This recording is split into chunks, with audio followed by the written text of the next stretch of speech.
Bonjour à tous. C'est encore un plaisir de se retrouver. Bienvenue à ceux qui nous suivent aussi sur Internet. Soyez les bienvenus parmi nous. Et on va louer le Seigneur tous ensemble ce matin. C'est vraiment un plaisir de se retrouver ensemble. C'est une grâce d'être ensemble. Il y a quelques semaines, j'étais malade. Et de suivre à distance, c'est pas pareil que quand on est ensemble. Là, on a l'occasion de vraiment profiter des uns des autres, profiter de la louange des uns des autres, et on va s'encourager ensemble. Mais il y a aussi l'ennemi de nos âmes. Son but à lui, c'est de nous disqualifier et de nous faire sentir qu'on est disqualifié. Et peut-être que ce matin, certains ont un cœur lourd parce que peut-être que cette semaine, on est passé à côté. Peut-être que hier, on est passé à côté, ou peut-être même juste ce matin avant de venir avec nos enfants ou autre. Juste une petite dispute ou une réflexion qui fait qu'on se sent disqualifié. Et la Bible déclare que si nous confessons nos péchés, Dieu est fidèle et juste pour nous les pardonner. Seigneur, nous te bénissons, nous te rendons gloire, Seigneur Jésus. Nous voulons élever ton nom, Seigneur, parce que c'est toi qui nous pardonnes. Et nous voulons nous tenir ce matin, Seigneur, devant toi, devant ta face, Seigneur, et célébrer ton nom tous ensemble, Seigneur Jésus. Nous voulons t'apporter notre louange d'un cœur sincère, Seigneur, avec joie. Seigneur, merci pour cette joie, merci pour cette paix que tu déposes dans nos cœurs, Seigneur. Tu bénis mon frère, tu bénis ma sœur, Seigneur, et encore ce matin, reçois toute notre louange, Jésus. À toi toute la gloire, Seigneur. Amen.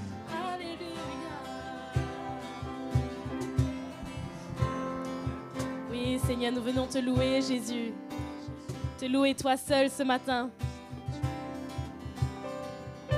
Là où j'irai, je célébrerai ta gloire.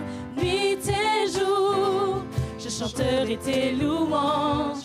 Malgré les persécutions, je me tiendrai pour ton nom. Et si on me le demande, je dirai.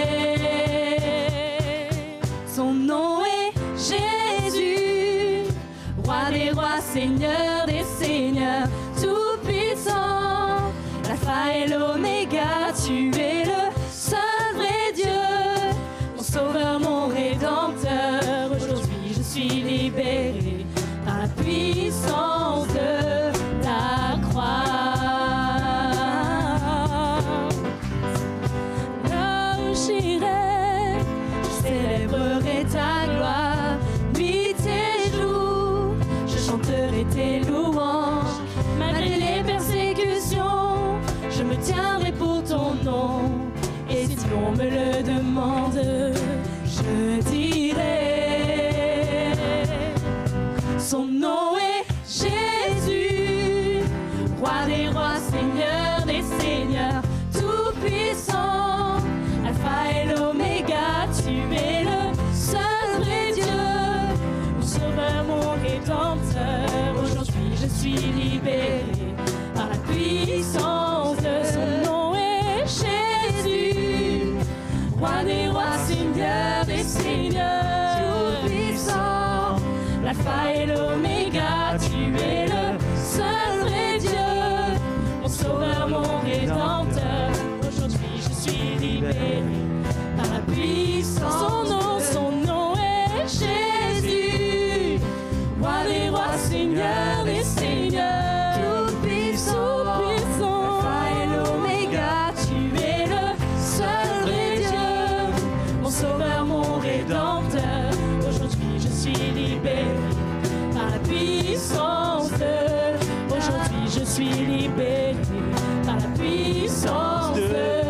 Aujourd'hui je suis libéré par la puissance de la croix. Oui, Seigneur, là où nous irons, nous célébrerons ta bonté, Jésus. Nous louerons ton nom, Seigneur. Nous bénirons ton nom, Jésus. Alléluia.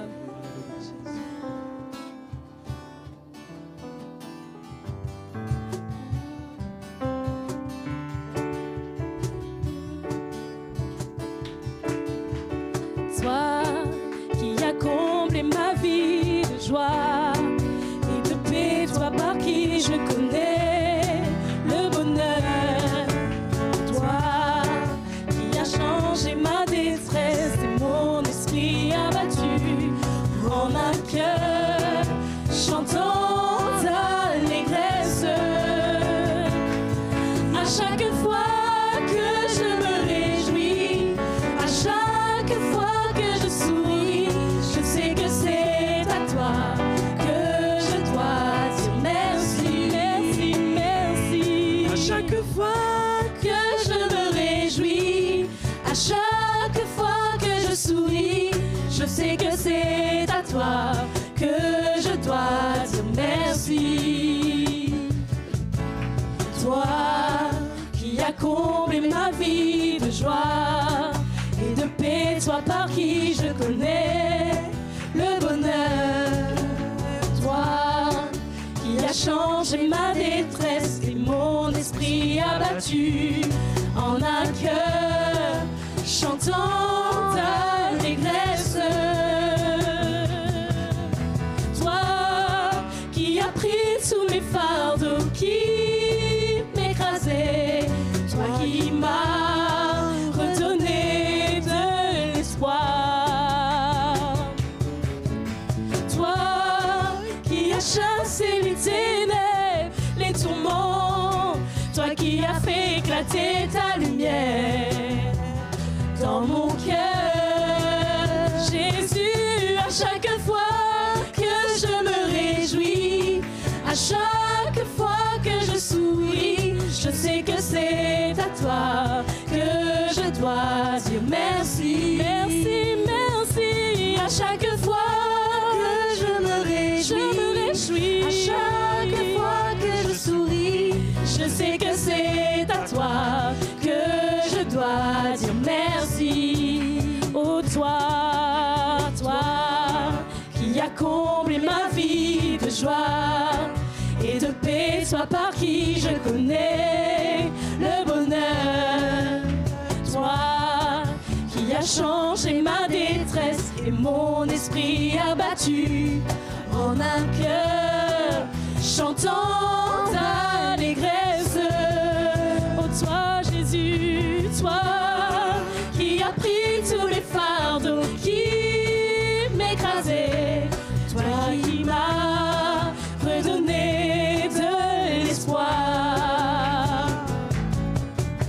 Toi qui as chassé les ténèbres, mes tourments, toi qui as fait éclater ta lumière dans mon cœur.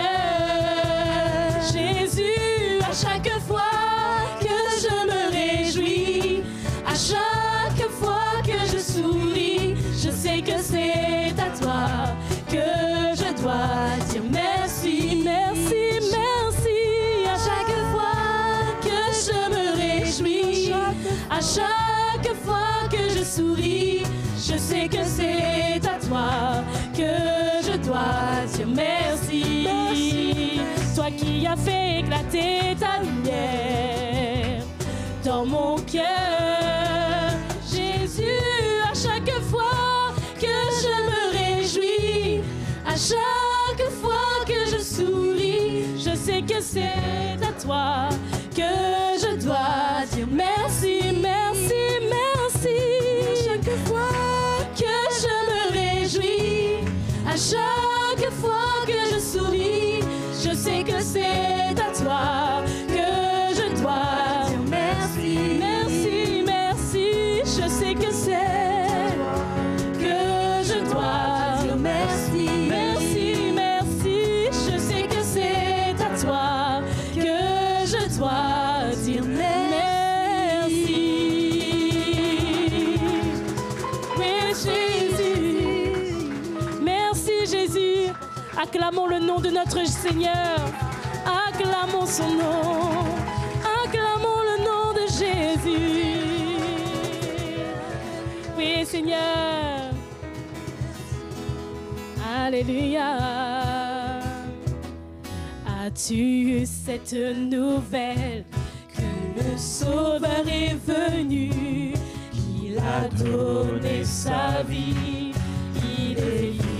dans nos cœurs. As-tu cette nouvelle que nous sommes vraiment libres par le Fils de Dieu, son amour pour nous, nous avons la vie éternelle.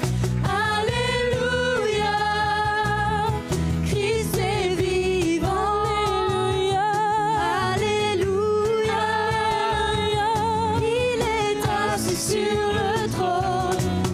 Alléluia, il reviendra très bientôt.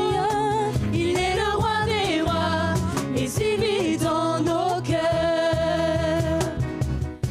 As-tu cette nouvelle que nous pouvons pénétrer en toute liberté les parvis de notre Dieu? As-tu cette nouvelle que nous sommes pardonnés et les morts pour nous réjouissons-nous sur la croix il nous a sauvés. Oh, alléluia, Christ est vivant. Oh, alléluia, il est assis sur le trône. Alléluia, il reviendra très bientôt. Il est le roi des rois, mais il vit dans nos cœurs. Chantons alléluia, alléluia, alléluia, Christ est vivant. Alléluia, alléluia, alléluia, il est assis sur le trône. Alléluia, Jésus, je te loue. Il reviendra très bientôt. Il est le roi des rois, mais il vit dans nos cœurs. Il est le roi des rois, il est le roi des rois, mais il vit dans nos cœurs. Il est le roi des rois, il est le roi des rois, mais il vit dans nos cœurs. Oui, Seigneur, alléluia. Oui, Jésus, tu vis. Oui, Seigneur, tu vis dans nos cœurs, Jésus. Et tu remplis nos cœurs de cette joie de t'adorer, de te louer, de te célébrer, Seigneur. Nous sommes ton peuple, choisi par toi, mis à part, Seigneur. Et nous venons déclarer, Jésus, que tu es notre roi, que tu es notre Seigneur. Oh Jésus, alléluia.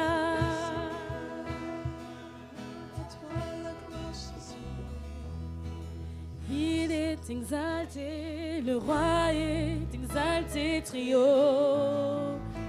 Je le louerai, il est exalté, toujours exalté, et je louerai son nom.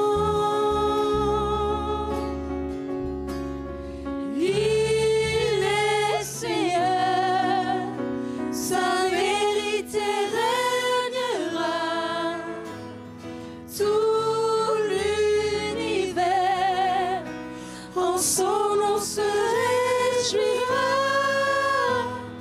Il est exalté, le roi est exalté très haut. Chantons qu'il est exalté. Il est exalté, le roi est exalté très haut. Je le louerai, je le louerai. Il est exalté, pour toujours exalté. Je louerai son nom. Il est Seigneur, il est Seigneur. Sa vérité régnera, tout l'univers ensemble on se réjouira. Il est exalté, le roi est exalté très haut. Très haut. Chantons, il est exalté. Il est exalté, le roi est exalté très haut. Je le louerai, je le louerai. Oh, il est exalté, toujours exalté. Et je louerai son nom.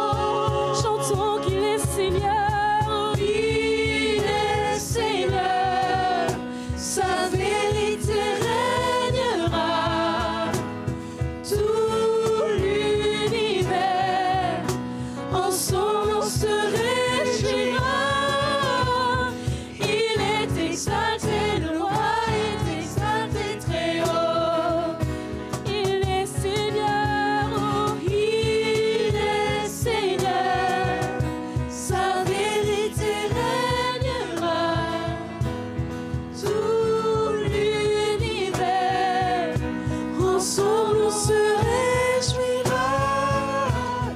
Il est exalté, le roi est exalté très haut. Je le louerai. Il est exalté, le roi est exalté très haut. Oui, je le louerai. Il est exalté, le roi est exalté très haut.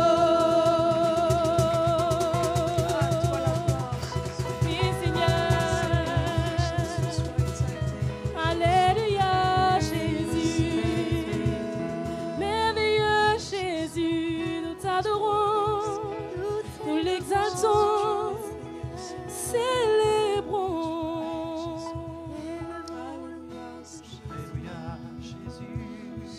Que tu es merveilleux. Que tu es merveilleux. Levons-nous vers lui et chantons Jésus. Que tu es merveilleux. Que tu es merveilleux. Que tu es merveilleux. Chantons le nom de Jésus. Que tu es merveilleux. Levons nos mains vers lui et chantons Jésus. Que tu es merveilleux. Tu es Dieu plein de grâce. Tu es Dieu plein de grâce. Tu es Dieu plein de grâce. Levons nos mains vers lui et chantons Jésus. Tu es Dieu plein de grâce. Oui, tu es Dieu.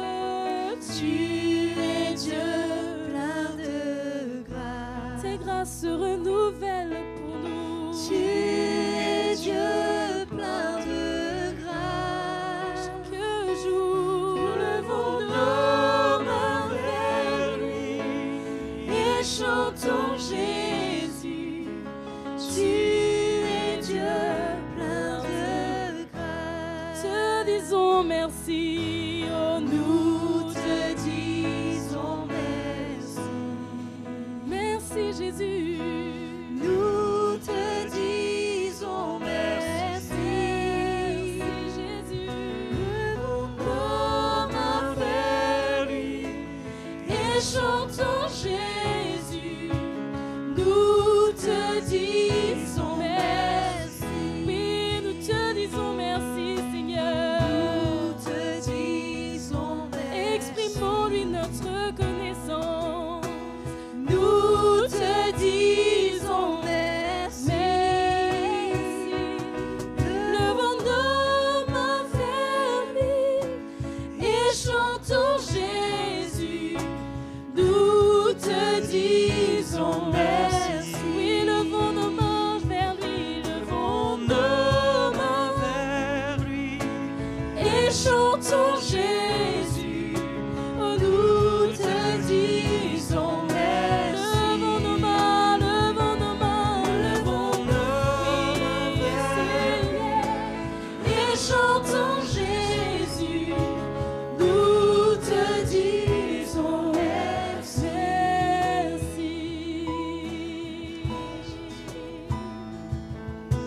Merci Jésus. Nous te disons merci. Tu es merveilleux, que tu es merveilleux. Confonds-lui nos vies. Que tu es merveilleux. Levons nos mains vers lui et chantons Jésus. Que tu es merveilleux. Tu es merveilleux. Jésus, nous te couronnons. Nous te proclamons roi, présent au milieu de nous. Nous t'élevons par nos chants. Jésus, Jésus, nous te couronnons. Nous te proclamons roi. Nous te proclamons roi. Nous te proclamons roi. Présent au milieu de nous. Nous t'élevons par nos chants. Nous l'adorons. Nous t'adorons. Nous t'exaltons. Viens établir ton trône éternel. Par nos louanges, nous t'invitons. Viens Jésus, prends la place du roi. Oui Seigneur, nous te couronnons. Jésus, nous te couronnons. Nous te proclamons roi, présent au milieu de nous. T'élevons Seigneur, nous t'élevons par nos chants. Et Jésus, Jésus, nous te couronnons. Nous te proclamons roi. Nous te proclamons roi. Présent au milieu de ton peuple. Nous t'élevons par nos chants. Nous l'adorons. Nous t'adorons. Nous t'exaltons. Viens s'établir ton trône éternel. Par nos louanges, nous t'invitons. Viens Jésus, prends la place du roi. Oui, nous t'adorons. Nous t'adorons. Nous exaltons. Viens établir ton trône éternel. Par nos louanges, nous t'invitons.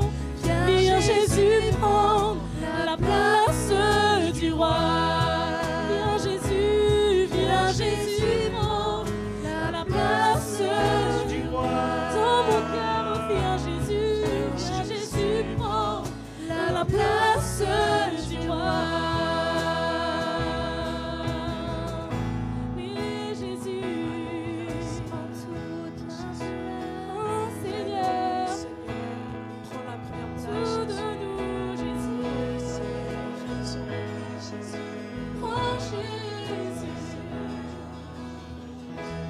Que je retiens. Ce matin, c'est le roi des rois et le seigneur des seigneurs que nous adorons. C'est devant lui que nous nous courbons et le Seigneur est un grand roi. Il règne dans le ciel, il règne dans son église, mais il veut aussi régner dans nos vies. Et il veut que l'évangile règne dans nos vies. Il veut être le premier en tout et le Seigneur est le premier en tout, effectivement. Mais est-ce que dans nos vies ce matin, il est le premier ? Et le Seigneur nous interpelle encore dans sa bonté, dans son amour, sans jugement, sans critique, mais il nous interpelle. Et il nous dit, où suis-je dans ta vie aujourd'hui ? Est-ce que je suis en deuxième place ou en troisième ? Est-ce qu'il y a des choses qui ont pris la première place dans ta vie ?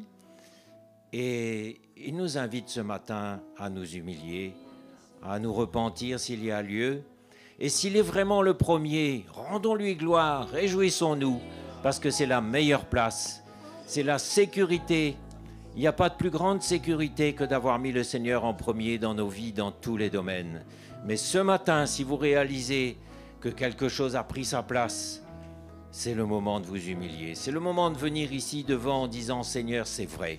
J'ai laissé des choses s'installer dans ma vie, des choses qui ne sont pas à ta gloire, qui ont pris la priorité, qui gèrent ma vie maintenant. Je veux remettre mes priorités en ordre. Je veux que tu règnes dans ma vie, que tu saisisses mon cœur et que tu règnes, que tu sois le roi dans ma maison, le roi dans mon cœur. Venez mes frères et sœurs ce matin vous humilier. Venez car il est plein de grâce, plein de miséricorde et il veut vous aider. Il vous tend la main encore ce matin.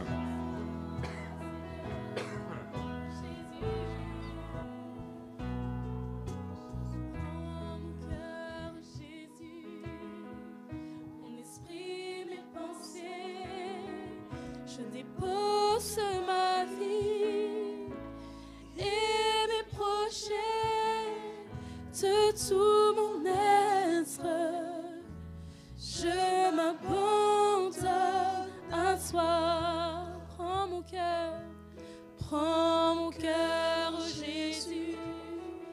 Mon esprit, mes pensées, je dépose ma vie et mes projets de tout mon être.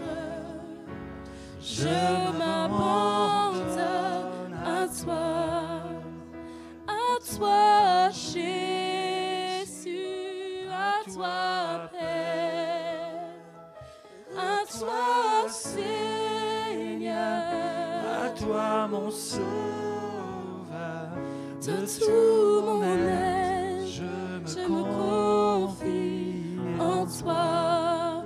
Prends mon cœur Jésus, prends mon cœur Jésus, prends nos cœurs, esprit mes pensées, captive nos pensées en toi. Pose ma vie, Jésus, et mes projets de tout mon être. Je m'abandonne à toi. Prends mon cœur, prends tout Seigneur. esprit mes pensées, Nous venons à toi, tout déposer à tes et mes pieds. projets De tout mon être, je m'abandonne à toi Jésus, à toi et à toi Père, à toi Seigneur, à toi mon Sauveur, de tout mon être.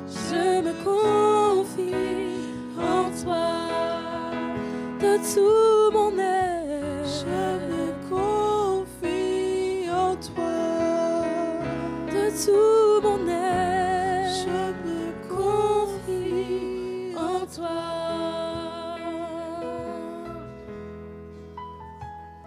Sans rien garder, sans rien garder, sans rien garder, sans rien garder, sans rien garder, oh, sans rien garder, sans rien garder, sans rien garder, sans rien garder, je me livre entièrement. Je me livre entièrement, utilise-moi. Je me livre entièrement, prends tout Seigneur. Je me livre entièrement, utilise-moi.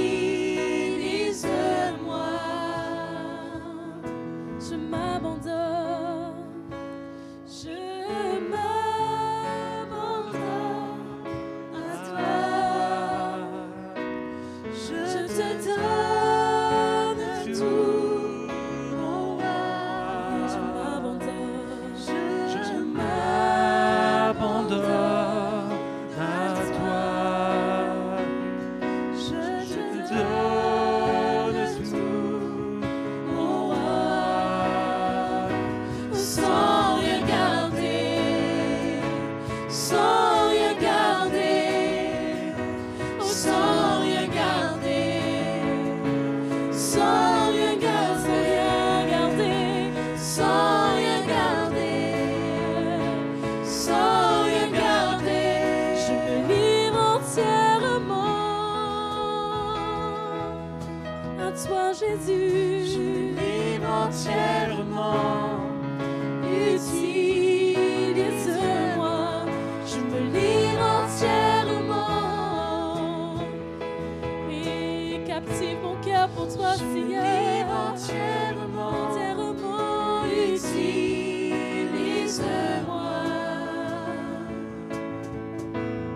tous mes rêves, mes projets, je les place entre eux. Oui, prends ma vie, prends mon cœur, prends ma vie, prends nos vies, Seigneur. Comme un seul Nous sommes devant toi, Jésus. tous mes rêves, mes projets, je les place entre tes mains. Je me livre entièrement. Je me livre entièrement, utilise-moi. Je me livre entièrement. Je me livre entièrement, utilise. Je me livre entièrement. C'est notre prière. Je me livre C'est entièrement, notre prière, Jésus. C'est le cri de nos cœurs, Jésus. Dans sa présence,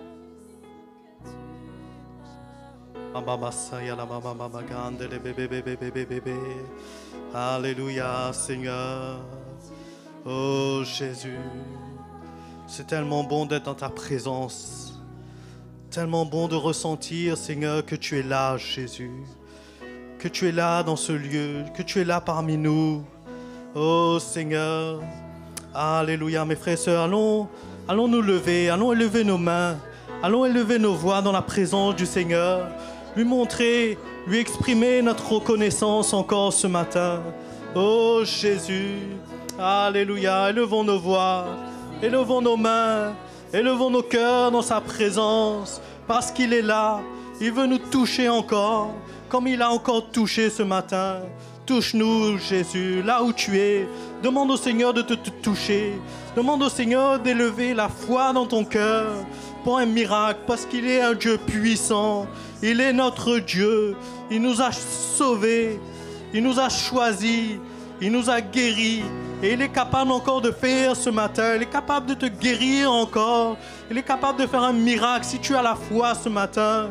Alléluia, Seigneur Jésus. Alléluia, élève ton cœur, exprime-toi dans la présence du Seigneur ce matin et que la foi puisse grandir. Comme on a entendu, le Seigneur cherche la foi dans notre cœur, que la foi puisse s'élever. Alléluia, Seigneur. Oh Jésus. Alléluia. Que la foi s'élève, que la foi s'élève. Que la foi s'élève, s'élève en moi, Jésus. Que la foi s'élève, que la foi s'élève, que la foi s'élève, s'élève en moi. Que la foi s'élève, que la foi s'élève. Que la foi s'élève, que la foi s'élève, Tu as s'élève besoin d'un en miracle ce matin. Le Seigneur est capable d'accomplir un miracle dans ton cœur, dans ta vie, dans ton cœur. Que la foi s'élève. Oh, la maman massée, des bégandes, des bébés, bébés, bégandes, la maman massée, des bébés, bébés, bébés. Oui, Seigneur, que que tes tes louanges louanges élèvent. élève ta voix vers le Seigneur ce matin. Que tes louanges élèvent, S'élève en moi. Que tes louanges élèvent, tes louanges Seigneur, élèvent. tu es capable, Jésus. Tes Tu es louanges grand, Seigneur. S'élève en Et moi. que ta foi s'élève, que ta foi s'élève oui, dans nos Seigneur. cœurs, Jésus. Que la foi Que s'élève. ta foi s'élève, Que la foi s'élève. S'élève en moi. Que ta foi s'élève, que ta foi s'élève, Que la foi s'élève. S'élève en moi. Oui, Seigneur. Oui, grâce est là, Jésus. Oh Seigneur, oui, ta grâce me suffit. Ta présence me fortifie. Oui, ta grâce me suffit. Ta présence me fortifie.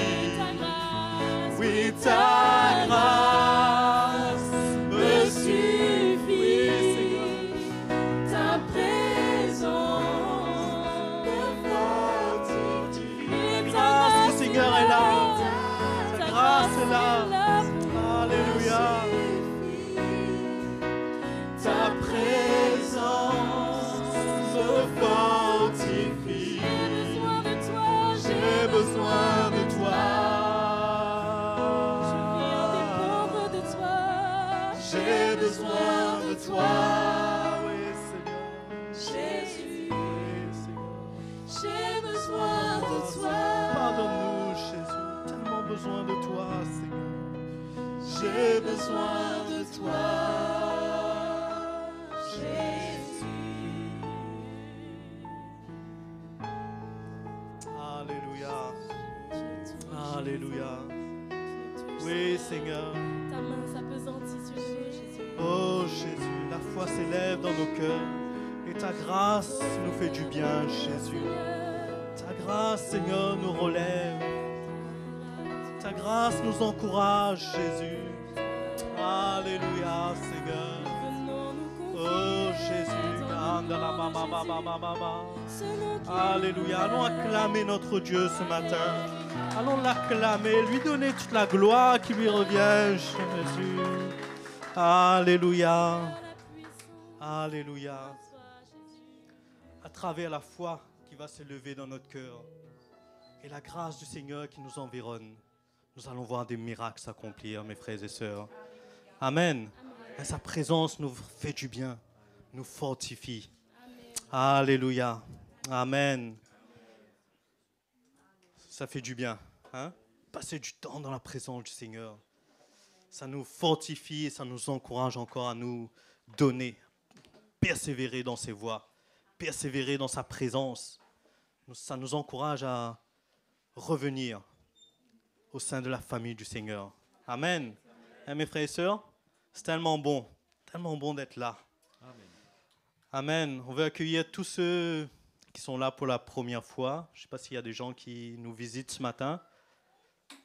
Juste lever la main. Bonjour monsieur, on va vous accueillir. Vous pouvez vous mettre debout. Bienvenue dans la famille du Seigneur ce matin. Alléluia. Ce matin, sans plus tarder, on va donner au Seigneur. On va donner au Seigneur ce matin. Je crois qu'on va, l'équipe de louange est restée en place. On va profiter de leur présence et on va approcher les paniers. Et je crois que ce matin, il y a l'offrande missionnaire. Donc pour ceux qui ne savent pas, c'est l'offrande pour aider les serviteurs de Dieu dans les missions. Notre frère Mickey qui va venir nous visiter prochainement. Il va partir, mais avant ça, il va partir au Tchad. Exactement, donc il va partir au Tchad et c'est l'occasion pour nous de soutenir, de donner et de participer à ces missions tout en étant ici à Rouen. Mais le fait de donner, on participe à l'avancement de l'Évangile dans tous ces pays en Afrique. Amen. Et puis le panier de l'offrande locale, de l'offrande de l'Église locale. Amen. Allons nous lever et allons donner au Seigneur ce matin. tu es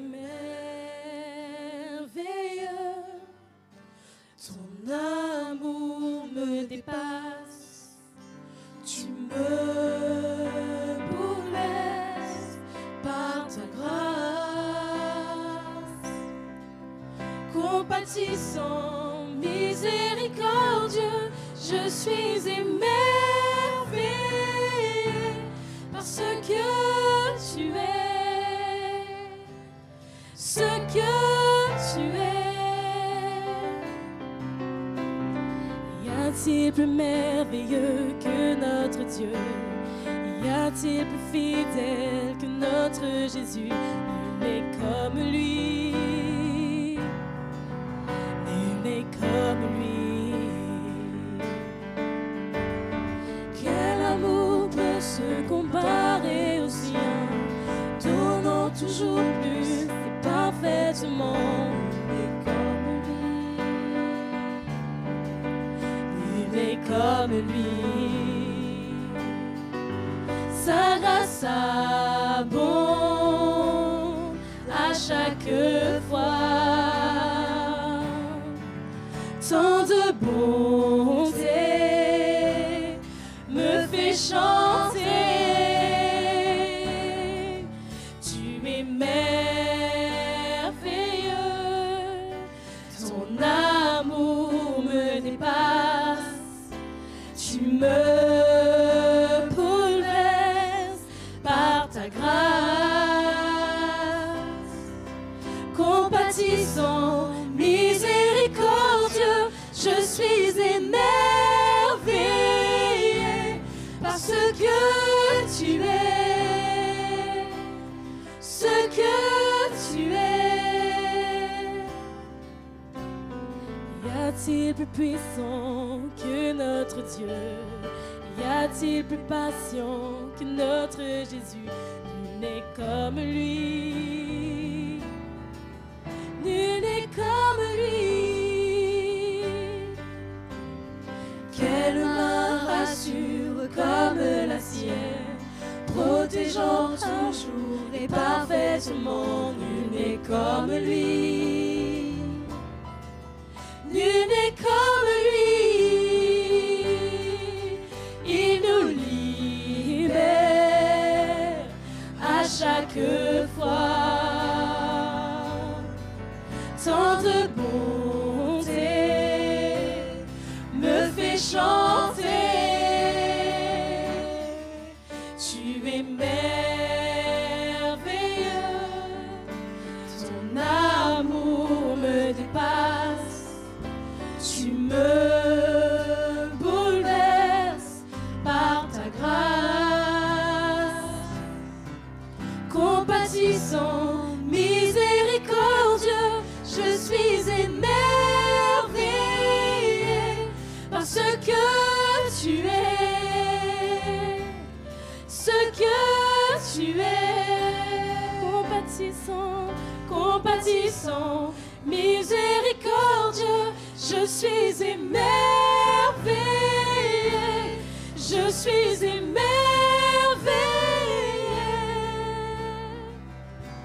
par ce que tu es.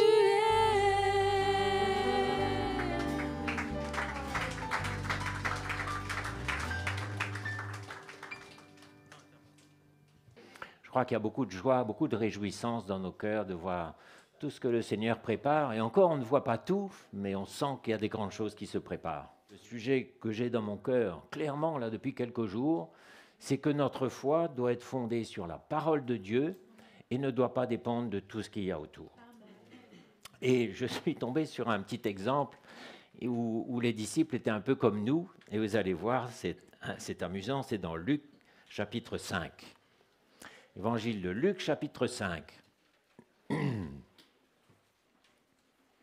Alors c'est le début, Jésus est avec ses disciples, ils viennent d'être appelés, tout est nouveau pour eux.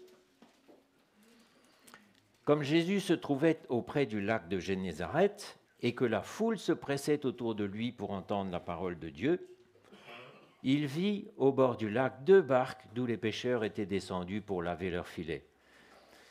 Il monta dans l'une de ces barques, qui était à Simon, et il le pria de s'éloigner un peu de terre, puis il s'assit de la barque et il enseignait la foule.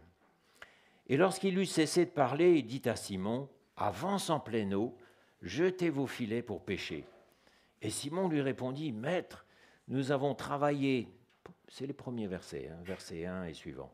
« Maître, nous avons travaillé toute la nuit sans rien prendre, mais sur ta parole, je jetterai le filet. » L'ayant jeté, ils prirent une grande quantité de poissons et leurs filets se rompaient.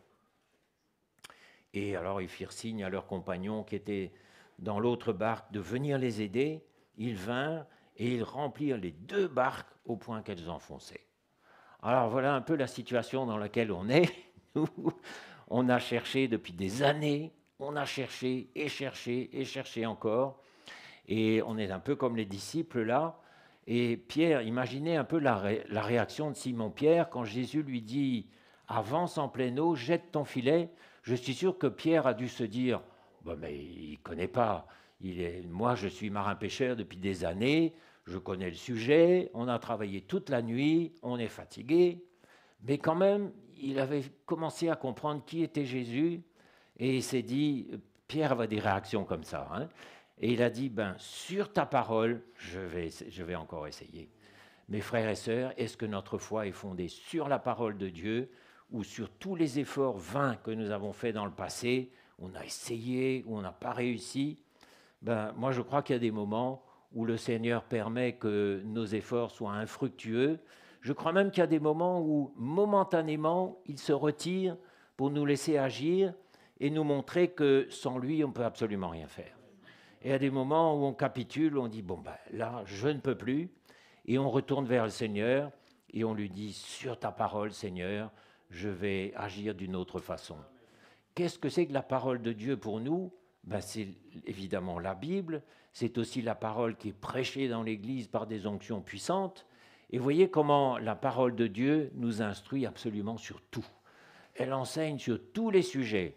Et peut-être même qu'il y a des sujets où on croit savoir, et c'est là qu'il faut faire attention aussi, parce qu'on croit avoir la connaissance, on croit savoir, et puis quand on plonge dans la parole de Dieu, on a des surprises. Et vous voyez comment le Seigneur nous instruit sur des sujets très importants, comme le mariage, comme le divorce, comme le remariage, et toutes ces choses qui sont omniprésentes dans la vie des familles finalement. Le Seigneur nous instruit clairement et il nous montre par sa parole ce qui lui plaît, ce qui lui est agréable et ce qui ne lui plaît pas. Mes frères et sœurs, il faut qu'on regarde vers Jésus. On va regarder vers lui. Il est celui qui pourvoit. Et moi, je me souviens qu'il y a à peu près 2 ans, il y a une parole prophétique puissante qui était venue du ministère apostolique où le Seigneur nous disait « Je suis là, je vais pourvoir, je viendrai vers vous et je ferai un grand miracle. » Et le sujet de cette prophétie, c'était que le Seigneur disait « J'ai une grande bergerie, je vais ajouter des âmes. » Et on sent que le Seigneur va ajouter beaucoup de gens avant son retour. Maintenant, où on va les mettre, comment on va faire? Ça, c'est le problème du Seigneur. Et il avait dit ce jour-là, je viendrai vers vous, je ferai un grand miracle. Et nous avons vu les miracles que Jésus a fait déjà dans l'Église et dans nos vies. On a vu, donc on peut avoir confiance en lui. Alors c'est brisant, mais c'est fait exprès. Le Seigneur veut nous montrer qui il est, que c'est lui le maître, le chef, que c'est lui qui... Et vous savez, il peut pourvoir comme ça, et il peut pourvoir comme ça, quand il a décidé, le jour qu'il a décidé. Et par contre, on peut aussi ressembler à ces disciples-là qui ont travaillé pendant toute la nuit ou pendant des années pour chercher quelque chose et qui n'ont pas trouvé. Mais sur ta parole, mes frères et sœurs, on va plonger dans la parole de plus en plus. Parce que autour de nous, il y a beaucoup de signes décourageants. Est-ce que c'est vrai? Tout autour de nous, nos familles, nos vies même, nos circonstances, notre travail, tout ce qu'il y a autour de nous, la vie du monde autour de nous. Il y a beaucoup de signes qui sont décourageants et qui tendraient à nous faire croire que le Seigneur, finalement, n'est peut-être pas au contrôle de tout. Mais quand on plonge dans la parole de Dieu, on est rassuré et on sait que le Seigneur est là. Et il y a un autre exemple auquel je pense très fort, ce sont les Israélites. Et je me souviens que quand le Seigneur avait envoyé Moïse, Moïse avait parlé de la part de l'Éternel et il leur avait dit, voilà, je vais vous faire sortir d'Égypte et je vais vous emmener dans un pays où coule le lait et le miel. Un bon pays que j'ai décidé de vous donner. Et en plus, ces Israélites-là avaient vu des miracles extraordinaires. Ils avaient vu la mer Rouge être fendue devant eux et ils avaient traversé à pied sec. Ils avaient vu les Égyptiens être engloutis par les eaux qui étaient revenues. Ils avaient vu la montagne du Sinaï trembler. Ils avaient entendu cette voix qui venait du ciel et ils étaient effrayés. Ils avaient vu la puissance de Dieu Et quand ils ont commencé à douter, ils étaient sans excuse. Quand le Seigneur a parlé, on a quelque chose où s'appuyer. Quand il n'a pas parlé, sur quoi on va s'appuyer? Sur quoi on va fonder notre foi? On ne peut pas avoir la foi si le Seigneur n'a pas parlé.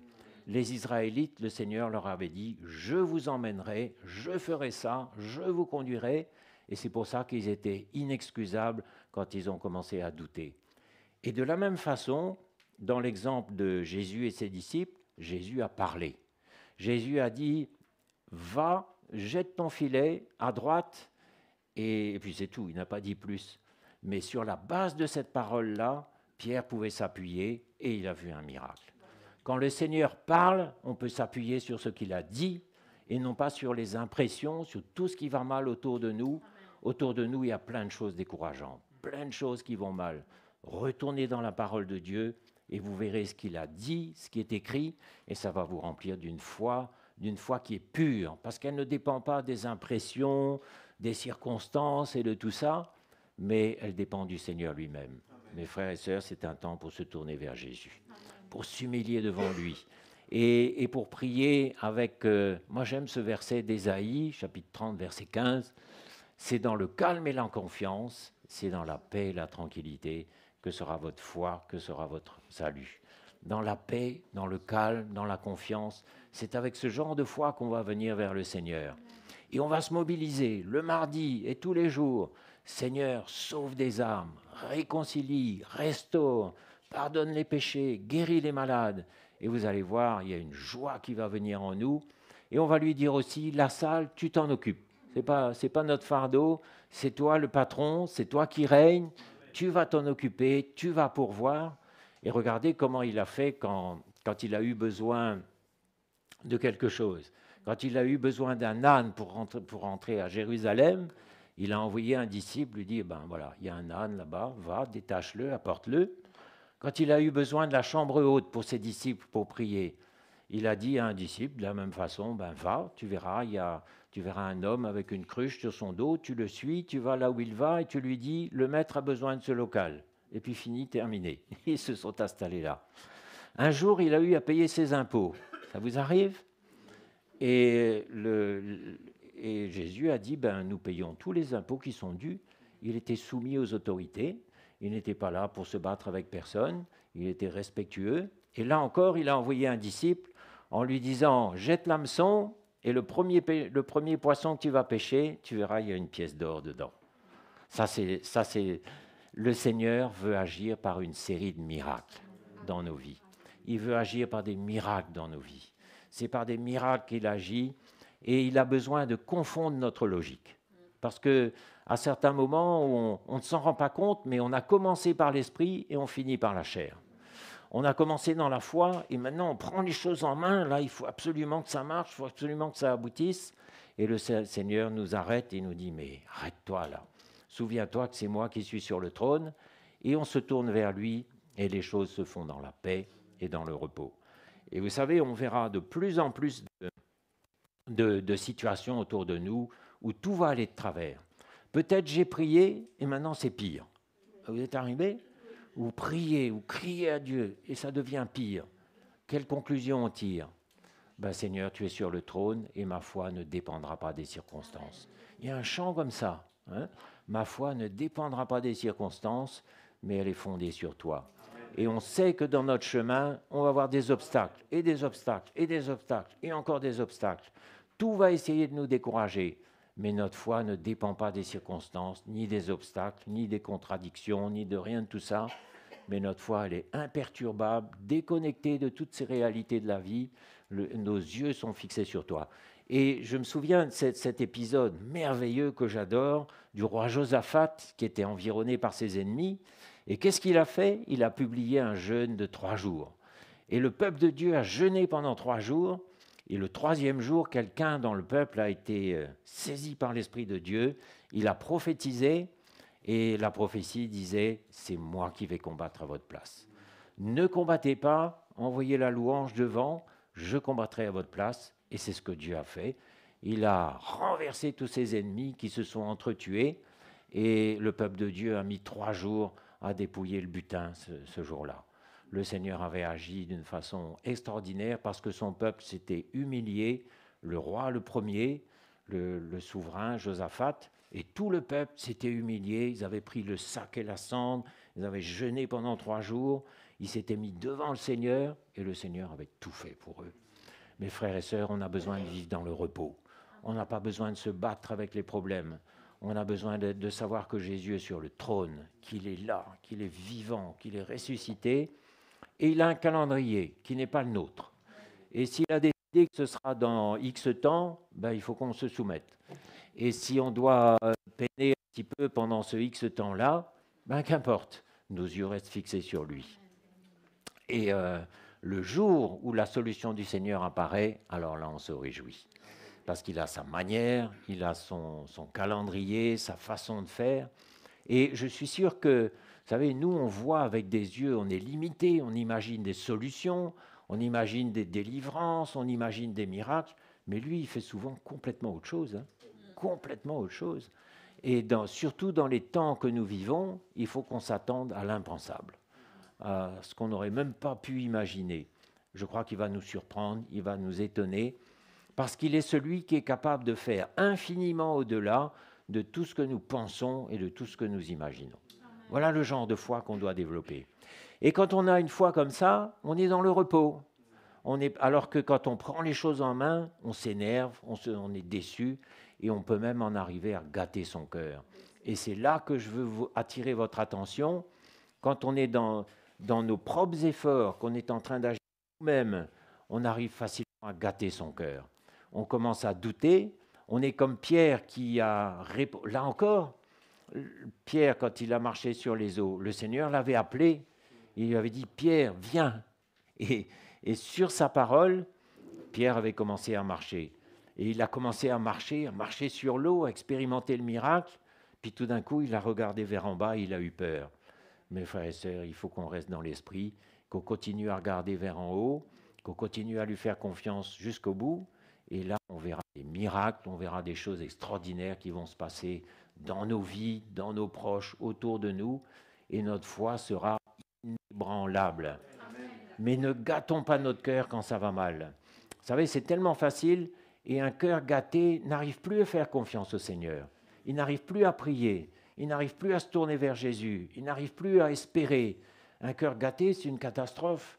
On perd la communion avec Dieu, mais on a besoin de rester avec un cœur pur et de rectifier rapidement. Et quand on commence à s'irriter, de reconnaître, ben oui Seigneur, comme ce matin, mes priorités ne sont plus en ordre. J'ai laissé ça prendre la priorité, toi maintenant tu es là.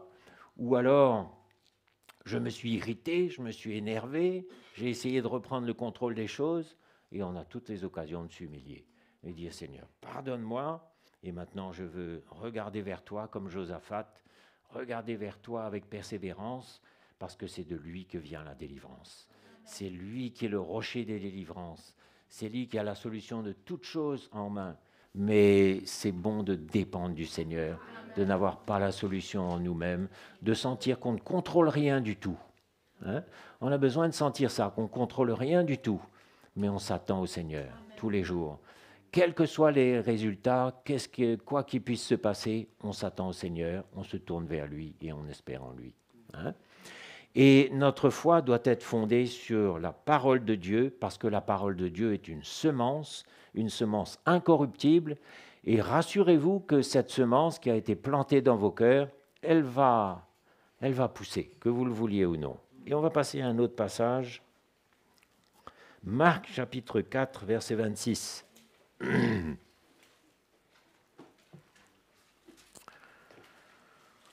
Qui nous parle de la semence. Vous savez que la parole de Dieu, c'est une semence incorruptible, une semence de vie éternelle, et nous sommes la terre dans laquelle cette semence a été plantée. Notre cœur, c'est la terre, et si notre terre est en bon état, obligatoirement, il doit se passer quelque chose.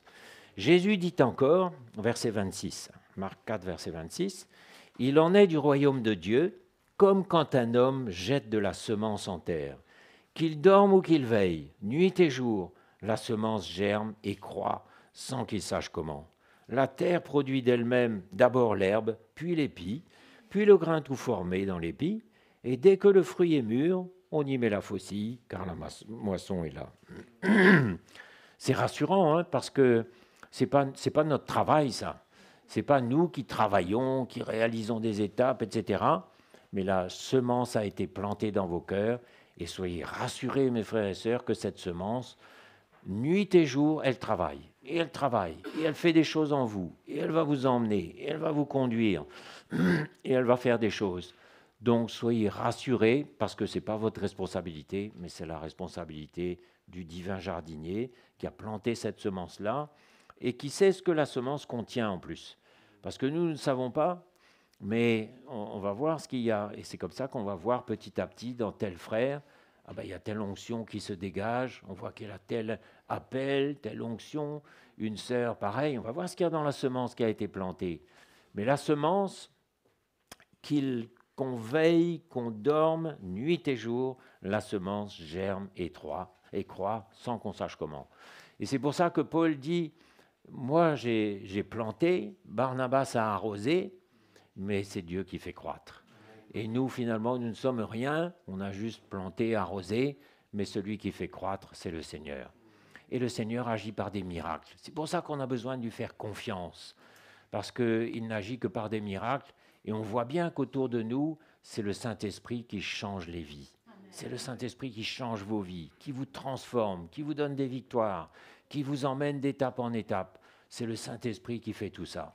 Donc c'est rassurant parce que c'est le Seigneur. Il faut arriver dans cet état de dépendance où on ne contrôle plus nos vies. Vous savez, il y a tellement de chrétiens qui ont leur vie dans leurs mains. Avoir sa vie dans ses mains, ça c'est une catastrophe. Parce que si je conduis ma vie, comment voulez-vous que le Saint-Esprit la conduise? C'est impossible. Soit c'est l'un, soit c'est l'autre. Et c'est pour ça qu'il va nous emmener de plus en plus dans des situations qui défient notre logique complètement, où on va lâcher prise des situations, lâcher prise de nos vies. Et vous allez voir qu'à ce moment-là, l'Esprit de Dieu prend le relais. Et vous allez voir, waouh, Seigneur, tu fais les choses tellement mieux que moi. J'avais tenu cette situation dans mes mains, je m'étais inquiété. Si vous vous inquiétez, déposez votre inquiétude au pied du Seigneur. Et vous verrez qu'il prend soin beaucoup mieux que vous de tous ceux qui sont autour de nous, de nos proches, pour qui on s'inquiète quelquefois. Moi, de plus en plus, je veux avoir confiance dans le Seigneur pour nos proches, pour tous ceux qui sont autour de nous. Confiance, parce que le Seigneur est tenace. Il ne lâche pas facilement. Quand il a pris en charge quelqu'un et qu'il a décidé de l'emmener là-bas, ah ben, il va tout faire, tout. Et croyez-moi, les apparences peuvent être complètement négatives aujourd'hui. Le frère, la sœur, notre fils, notre fille est parti dans les choux, dans des choses terribles. Mais croyez-le, le Seigneur ne lâche pas. Il ne va pas lâcher. Et jusqu'au bout, il va travailler. La semence a été plantée. Vous savez, il y a des chrétiens, des jeunes souvent, nos enfants quelquefois, qui ont été en contact avec l'Église, en contact avec la parole. Et puis après, ils prennent leur vie en main, ils s'en vont comme le fils prodigue. Mais la semence a été plantée. Et cette semence-là, tôt ou tard, elle va produire quelque chose. C'est sûr, sûr et certain. Et on peut avoir confiance. Ça aussi, c'est un sujet de prière. Le mardi, quand on est ensemble, Seigneur, un tel qui est parti, tu vas le ramener. Et il y en a beaucoup comme ça. Tu vas le ramener. La semence a été plantée. Obligatoirement, elle va pousser. À moins, bien sûr, de s'opposer, de renier le Seigneur, mais je ne crois pas que ce soit ça. Il y a beaucoup qui sont faibles, beaucoup qui sont un peu rebelles aussi. Qui n'a pas été un peu rebelle à une époque, hein? On a tous été. Mais le Seigneur ne se laisse pas intimider. Dans le cœur du Seigneur, il y a beaucoup de miséricorde. Il y a beaucoup d'amour, beaucoup de patience, parce qu'il sait de quelle pâte nous sommes faits.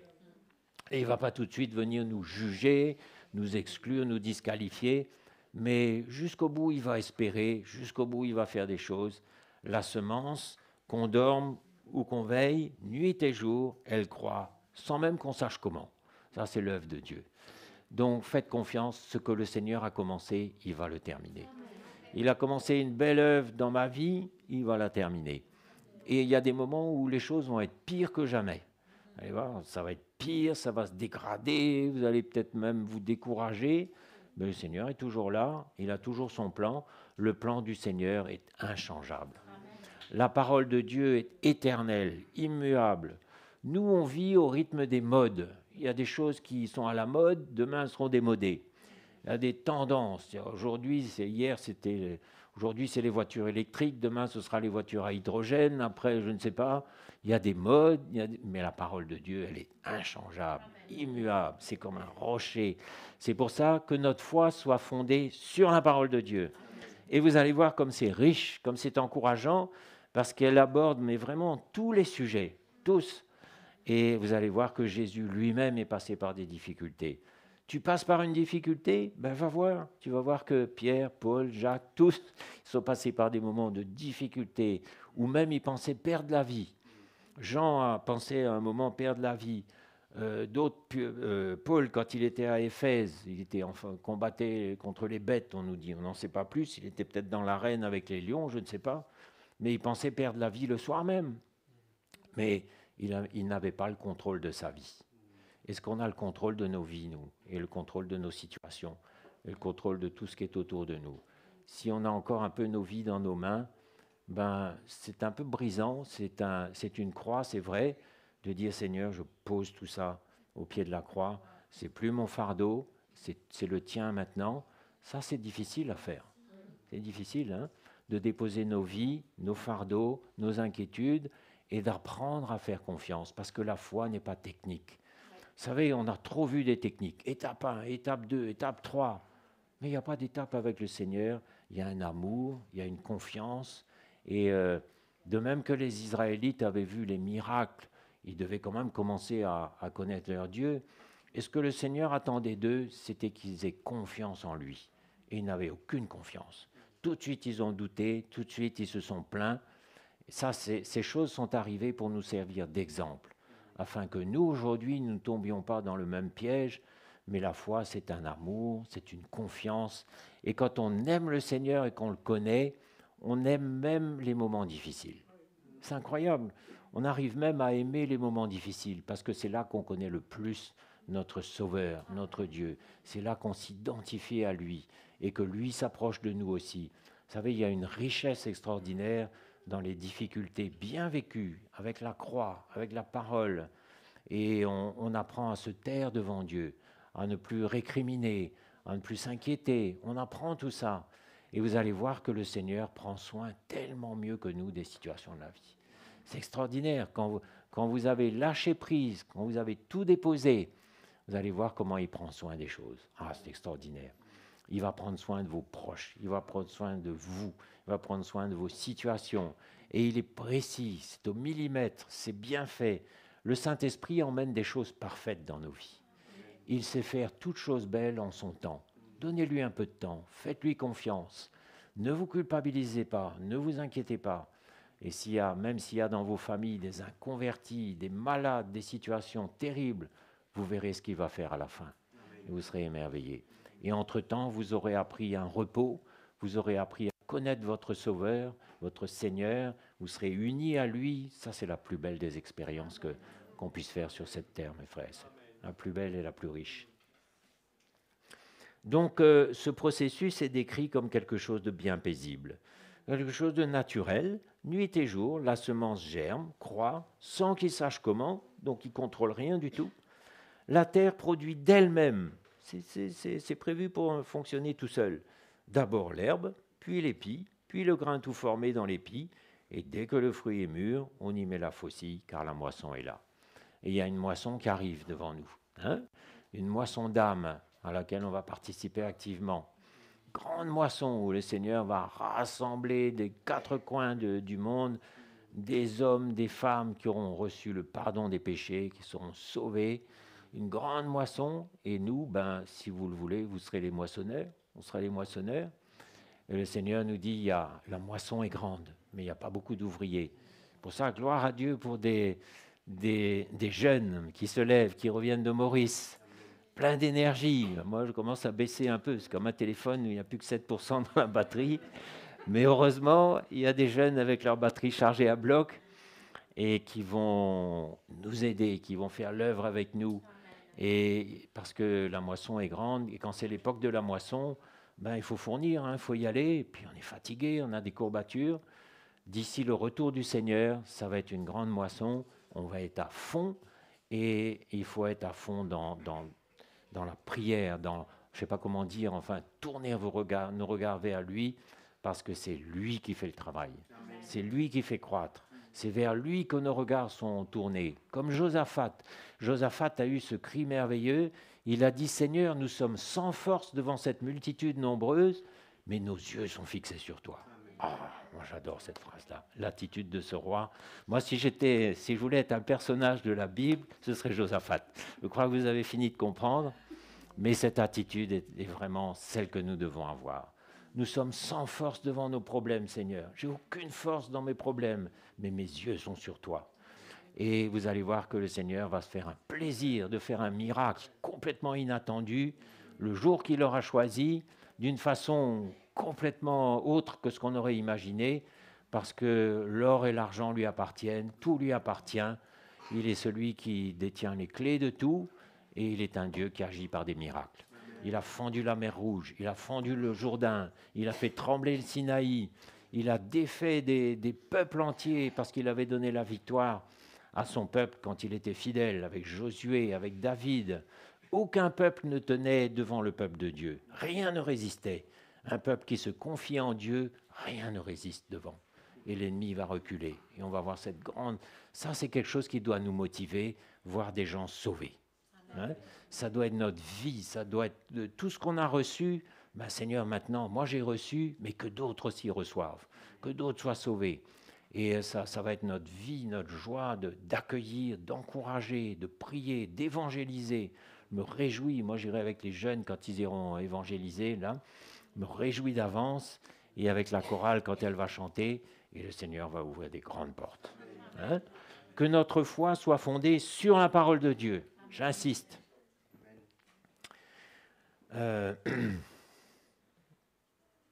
Marc chapitre 4, verset 14. Ben oui, le semeur, qu'est-ce qu'il fait?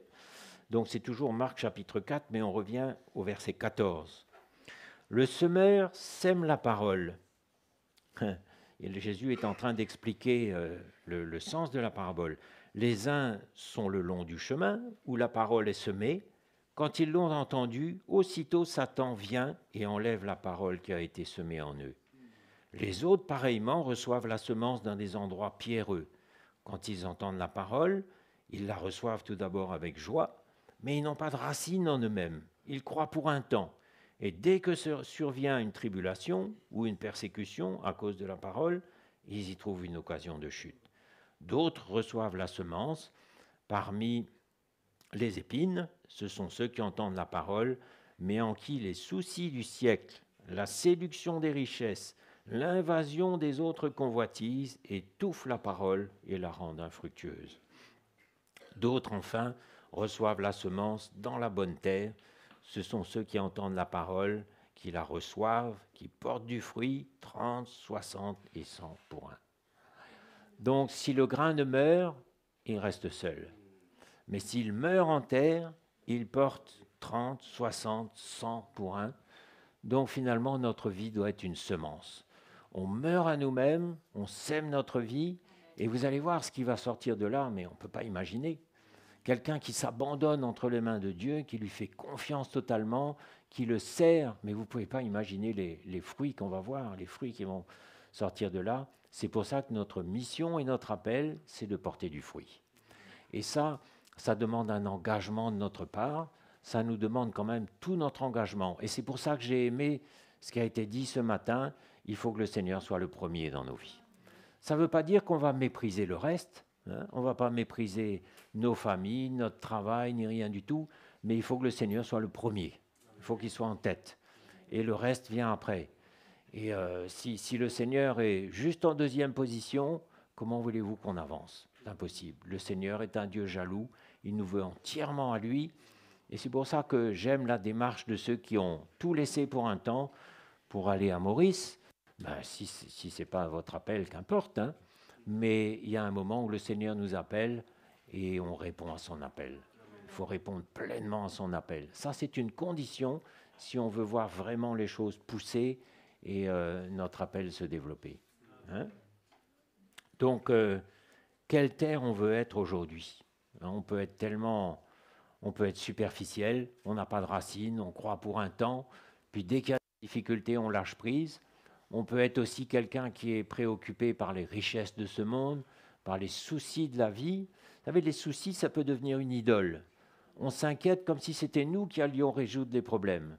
La convoitise des yeux, c'est quelque chose que le monde va toujours essayer d'attiser en nous aussi. La convoitise des yeux fait la guerre à l'âme. Ce sont des pensées qui font la guerre à l'âme.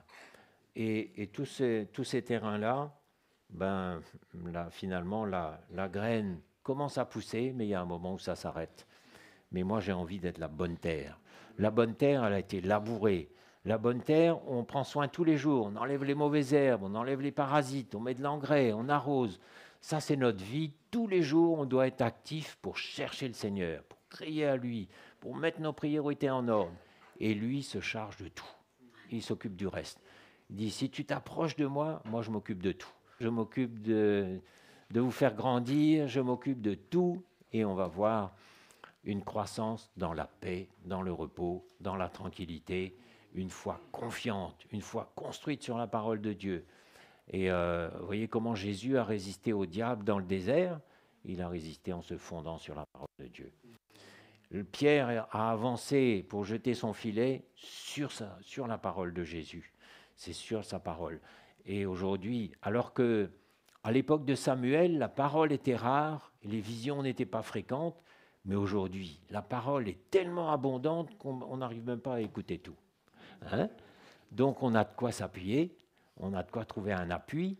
Et si vous avez un domaine particulier dans votre vie où vous faites des soucis, cherchez dans la parole. Je suis sûr que vous trouverez le passage sur quoi vous allez prendre appui et vous allez être fort. Vous allez vraiment être fort, enraciné. Hein?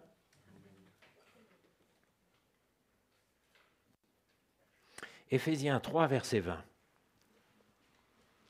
Juste un petit verset pour illustrer.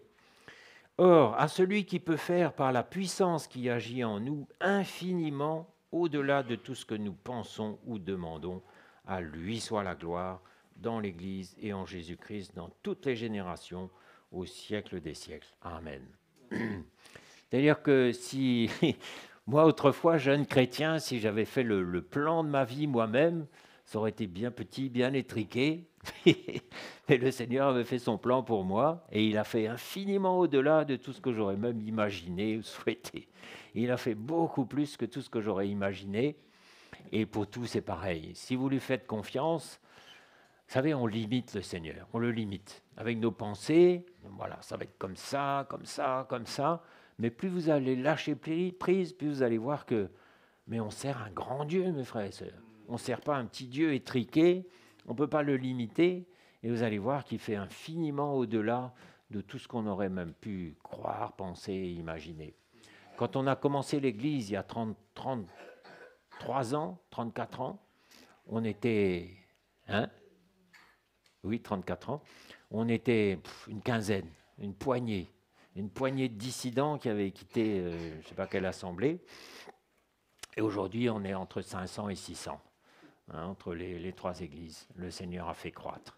Et ça, ce n'est pas nous par nos efforts, ce n'est pas nous, mais le Seigneur a fait croître, le Saint-Esprit a travaillé, il nous a changés, transformés. Il a, dans les églises, il a emmené un noyau de responsables, de gens équipés, qui commencent maintenant à bien saisir les choses. Autour, il a ajouté, autour de ces noyaux, et maintenant, on est grande équipe, et vous savez, 500 personnes par rapport à 300 millions d'Européens, c'est peut-être pas grand-chose en pourcentage, mais avec cette poignée-là, le Seigneur peut bouleverser le monde. Avec 500 personnes réveillées, mais le Seigneur peut faire, il peut bouleverser l'Europe, peut bouleverser le monde s'il veut. Moi, je ne sais pas comment il va agir, mais ne limitons pas le Seigneur, parce qu'il est celui qui fait infiniment plus que ce qu'on aurait imaginé. Regardez les 12, c'était 12 hommes tout à fait ordinaires. Regardez ce que c'est devenu. Donc, faisons totalement confiance au Seigneur, surtout là où on n'a pas la solution. Et n'essayons pas d'emmener la solution tout seul. Jean 15, demeurez en moi. Verset 3. 4 plutôt. Demeurez en moi et je demeurerai en vous. Comme le sarment ne peut de lui-même porter du fruit s'il ne demeure attaché au cep, ainsi vous ne le pouvez pas non plus si vous ne demeurez en moi. Je suis le cep, vous êtes les sarments. Celui qui demeure en moi et en qui je demeure porte beaucoup de fruits. Voilà ce qu'on disait tout à l'heure. Car sans moi, vous ne pouvez rien faire. Souvenons-nous toujours, mes frères et sœurs, dans les situations de la vie, dans les moments difficiles, dans tous les moments qu'on traverse, Seigneur, sans toi, on ne peut rien faire. Et le Seigneur va nous le rappeler de temps en temps. Rappelle-toi que sans moi, vous ne pouvez absolument rien faire. Maintenant, il n'y a pas de regret à avoir. On a essayé, et je sais que le Seigneur honore aussi les démarches qu'on fait pour essayer. Le Seigneur honore aussi parce qu'il veut voir notre détermination. Et je me souviens de ces moments à l'île Maurice, notamment où on avait démarré une évangélisation à toute force là du côté de Rivière-Noire. Et puis on était rentré complètement bredouille. Puis finalement, il nous avait envoyés vers Mahébourg. Et là, c'était comme l'histoire du filet. Le Seigneur nous avait dit, allez à Mahébourg. Et là, en peu de temps, une église est née. Et il y a toujours aujourd'hui l'église de Mahébourg. Sur la parole de Dieu, on avait jeté nos filets du côté de Mahébourg. Et là, la pêche avait été miraculeuse. Mais avant, on avait essayé sans réussir. Vous savez, il faut d'abord essayer, frapper, l'on vous ouvrira. Qu'est-ce qu'il dit? Cherchez, vous trouverez. Donc, il y a une démarche où le Seigneur nous encourage quand même à ne pas nous décourager. Essaye encore, frappe encore, cherche encore. Il veut voir en nous cette persévérance, mais il ne faut jamais perdre de vue que c'est lui qui finalement va nous donner la victoire. Et je me souviens aussi de cette petite pièce un jour que j'avais cherché, quand j'étais à l'île Maurice, je cherchais un petit fusible comme ça, j'avais fait au moins 20 magasins dans la journée, rien trouvé, mais j'étais toujours déterminé, je me suis dit, allez, je vais encore en faire un, je vais encore aller dans ce magasin-là, et là, j'avais trouvé mon petit fusible pour le micro-ondes du frère qui m'hébergeait à ce moment-là. Et j'étais content, j'ai dit, Seigneur, je n'ai pas lâché, persévéré jusqu'au bout, j'ai trouvé mon petit fusible et le micro-ondes ce soir-là remarchait, j'étais très content. Et ça m'a appris une leçon aussi. Vous savez, avec le Seigneur, les choses ne viennent pas comme ça. Il faut d'abord montrer un peu notre persévérance, notre détermination, notre humilité, notre patience, parce qu'avec notre caractère, on peut très bien dire « Oh, ça va », on a quelquefois un caractère... Ou alors on se décourage, ou alors on gâte notre cœur. On peut même en arriver à être en colère après Dieu. C'est grave quand on arrive là. Mais il faut faire profil bas. Le Seigneur est sur le trône, il sait ce qu'il fait. Sans moi, vous ne pouvez rien faire. Mais celui qui demeure en moi et en qui je demeure porte beaucoup de fruits. Allons porter des fruits, mes frères et sœurs, pour la gloire de Dieu.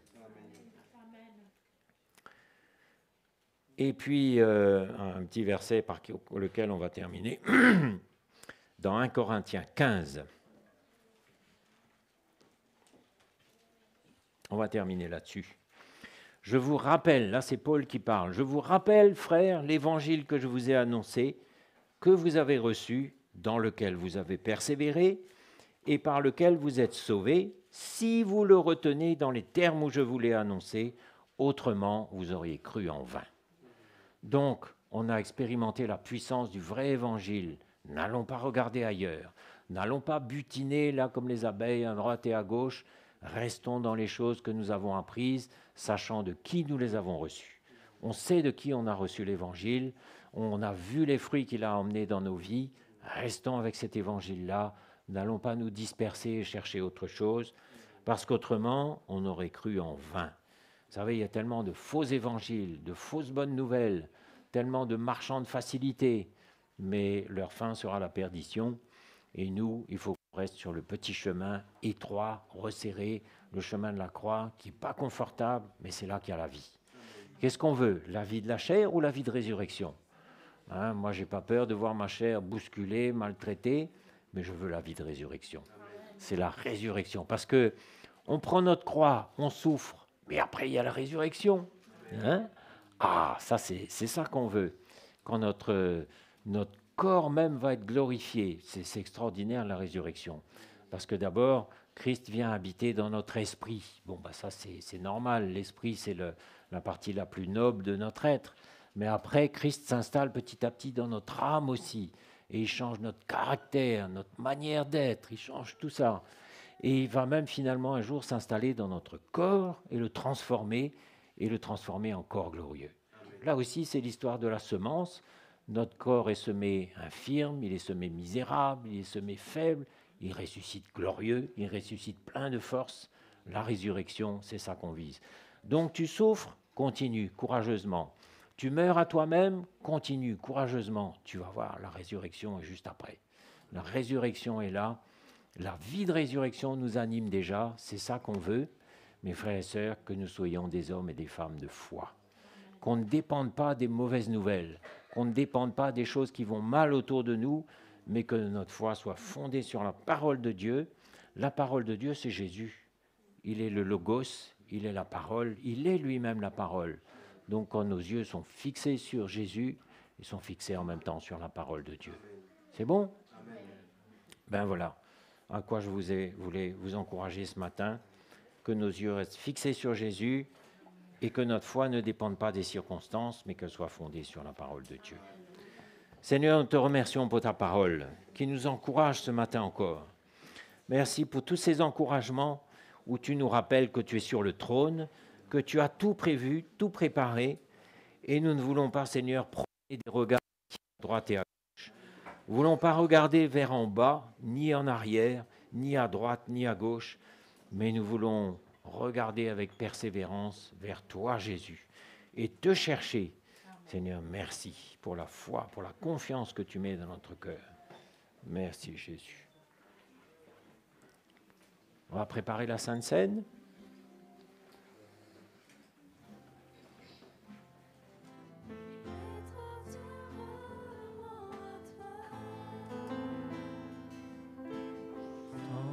La voix de l'Esprit dans Nos cœurs, nous parle de ton sacrifice. Nous voulons continuer les souffrances de Jésus en obéissant, en donnant nos vies par la voie glorieuse de la croix. Montre-nous tes sentiers, conduis-nous sur les voies éternelles. Nous voulons marcher sur les pas de Jésus pour entrer dans son repos. Nous voulons répondre à ton appel et être entièrement à toi. Entendre la voix de l'Esprit dans nos cœurs qui nous parle de ton sacrifice. Nous voulons continuer les souffrances de Jésus en obéissant, en donnant nos vies pour la voie glorieuse de la croix. Montre-nous tes sentiers, conduis-nous sur les voies éternelles. Nous voulons marcher sur les pas de Jésus pour entrer dans son repos. Montre-nous tes sentiers, conduis-nous sur les voies éternelles. Nous voulons marcher sur les pas de Jésus pour entrer dans son repos. Pour entrer dans son repos. Pour entrer dans son repos.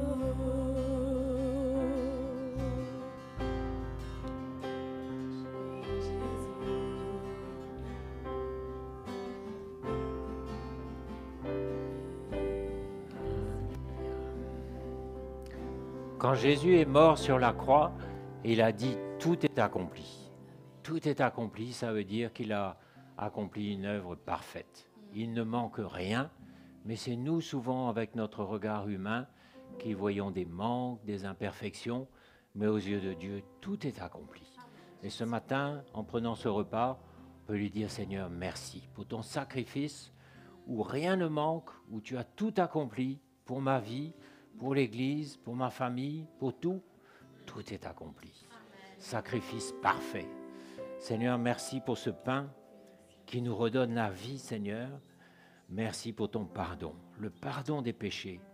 Merci d'avoir fait de nous une nouvelle création. Merci Jésus. Nous voulons avoir totalement confiance en toi de plus en plus. Et nous nous humilions, Seigneur, ce matin, pour toutes les fois où nous sommes inquiétés. Nous avons essayé de prendre les choses en main nous-mêmes, de gérer nous-mêmes. Seigneur, nous voulons déposer tout ça à tes pieds et te laisser agir, et te laisser travailler dans les circonstances de notre vie. Merci Jésus pour ce pain.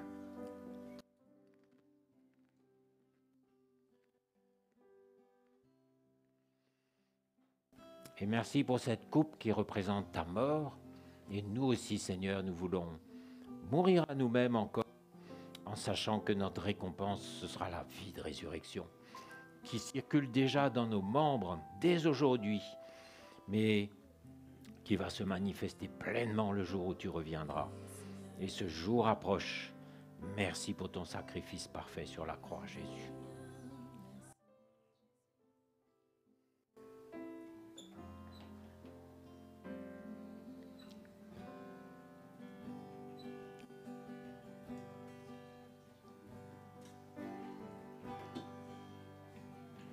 Sois Jésus, je me confie, je trouve la gloire dans la puissance de ta croix, dans toutes les victoires, que l'on puisse reconnaître que toute ma force, mon espérance se trouve en toi. Oui, en toi Jésus, en toi Jésus, je me confie, je trouve la gloire dans la puissance de ta croix, dans toutes les victoires, que l'on puisse reconnaître que toute ma force, mon espérance se trouve en toi.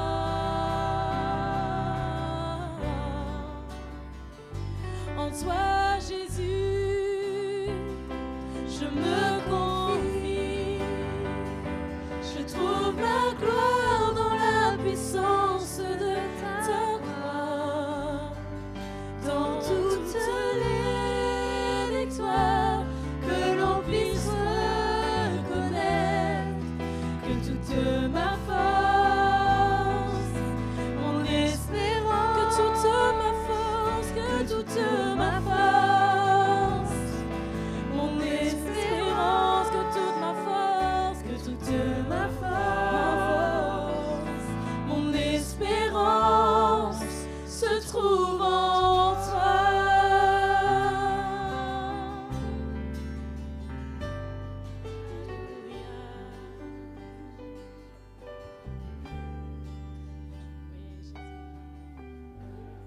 Voilà mes frères et sœurs, c'est tellement vrai ce chant, notre espérance se trouve en toi. Et je crois que cette petite parole qu'on a entendue ce matin va travailler nos vies, nos cœurs encore cette semaine et nous permettre de rester au pied du Seigneur. Il n'y a pas de meilleure place. De tout lâcher, lui faire confiance et vous allez voir ce qu'il va faire. Voilà, que Jésus vous bénisse.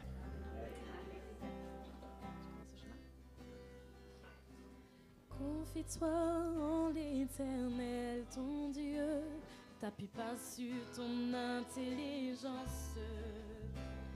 Dans toutes tes voies, reconnais-le et ton sentier, il a planifié.